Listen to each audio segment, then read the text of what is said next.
Let me start with a few words on the Interlegis program. We are an outreach program, and we're sponsored by the School of Government of the Brazilian Senate, and we're basically focused on legislative politics, particularly on initiatives that promote integration, modernization, and transparency in the state and local legislatures in Brazil. So Interlegis is an old program. It was initiated some 20 years ago. The initial goal was to provide state and local legislatures with computers and internet access. About 10 years ago, the scope of the program shifted. We started to develop open source software aimed at promoting transparency, integration, and modernization of the legislative branch on all levels of the Brazilian Federation. So digital transformation is somehow in our core business. And it is a particularly important one, given the challenges that I believe that are posed to us right now. So first, in Brazil, we feel an increasing need for transparency. And I'm sure that digital transformation does not necessarily imply transparency, but it is easier to engage in transparency policies when you have already made a move towards a fully or largely digital environment for the legislative process. Second, the number of staffers in Congress and in civil service as a whole is going down for a while. And I believe it won't go up soon. Maybe it won't go up in our lifetimes. As we experience this shortage of personnel, digital transformation might help us to develop more efficient procedures in both the administrative and the legislative front. So, third challenge, as the scope of legislative mandates grows progressively broader and dependent on the digital public sphere, the digital transformation can help representatives to perform their everyday tasks more easily and efficiently. And finally, I believe that this is a problem that is real for basically every legislature in the country. We have tons of documents to keep, to archive, and it is safer and far more sustainable to deal with this huge number of documents if we move to a digital environment. So I believe that digital transformation can help us in all of these fronts. So, and of course, this is connected with the demands that we actually get from different players interacting with the legislature. And I'm talking about the MPs, the state representatives, and local legislators, and they want to make their very busy lives less complicated, while staff, like myself, well, all we want is to rely on more safe and efficient tools to perform our everyday tasks in an environment with fewer and fewer human resources. So Interlegis has a very interesting set of products that have been developed throughout these last years. Let me start by telling you a little bit about what we call the SAPL, which is basically a system designed to keep track of the flow of the legislative process, allowing citizens and legislators to easily access any relevant information on the lawmaking process at real time. This is very important because we're talking about 5,500 cities in Brazil, and some of them are tiny. They do not have a very good IT structure. And if we can provide them with this kind of software, they probably will be able to make this data accessible to the population. Other way, they wouldn't be able to do so.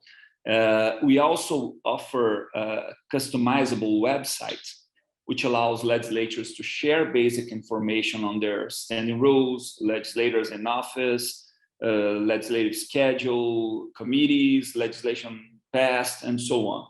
So this is crucial because in Brazil, audit courts all over the country have been ruling that state and local legislatures have a duty to keep all legislative related information online, accessible to any citizen. And this is what Brazilian law refers to as active transparency. More than 1,200 local legislatures use the SAPL and our customizable website, and that means a lot. This is more than one in each 5 legislatures in the country. So Besides these two products, we also offer a software called e-Democracia or e-Democracy, which has been developed by the lower house of Brazilian Congress, which allows participation in and interaction with the legislative process. And note that I'm not talking about likes and reactions. We are talking about real interaction, such as posing questions during a public hearing of a committee, or suggesting a new provision, or rewriting a provision that is in a bill. And many of these products, they are hosted by the Senate's IT infrastructure, which is important for local legislatures, both for economic and security reasons. It's generally a cheap service, but it means a lot for legislatures who have a very low budget. And of course, if you fail to pay for the service, the people providing you with the service, they may hijack important information for the entire community. So it is a good thing that the Senate can offer this IT infrastructure particularly to the less developed cities. So recently, and with the help and partnership of our friend Florian Madruga from Data Senado, which is a polling and research institute within the Senate, we also developed the local legislatures landscape. And this is a new product. In Portuguese, it's called Panorama do Legislativo Municipal. This software articulates the data available in several public and reliable sources to make it easy to find basic information on each of the more than 5,500 Brazilian cities and their legislatures. And I believe that the great features of this landscape is that it allows the comparison of similar cities. So if you are operating within let's say a 50,000 inhabitant city, with a budget of approximately 100 million reals, then you want to find similar cities with a similar profile, and then you want to compare the performance of the cities with yours, and you can take a look in the growth product of the city. You can take a look on how well educated are the staff of the legislatures. You can take a look of age, race, and education of the legislators, and so on. So this is already online, and it's a great product. And finally, we are currently working to develop a system that will allow legislatures using both systems to go paper-free. So if you're using the SAPL and this new product that we are developing right now, then you might go paper-free very soon. We believe that until the end of 2022, we'll have this done. So we're planning to develop this software collaboratively with other IT departments from different local legislatures, and this is also a very interesting initiative. It is a group that articulates these people, and we basically operate in partnership to develop open source and open data software.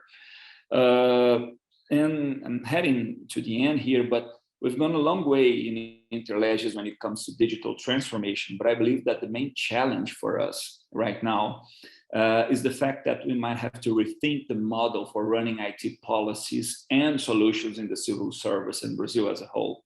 So it has been largely dependent on hiring specialized, permanent, and very expensive staff.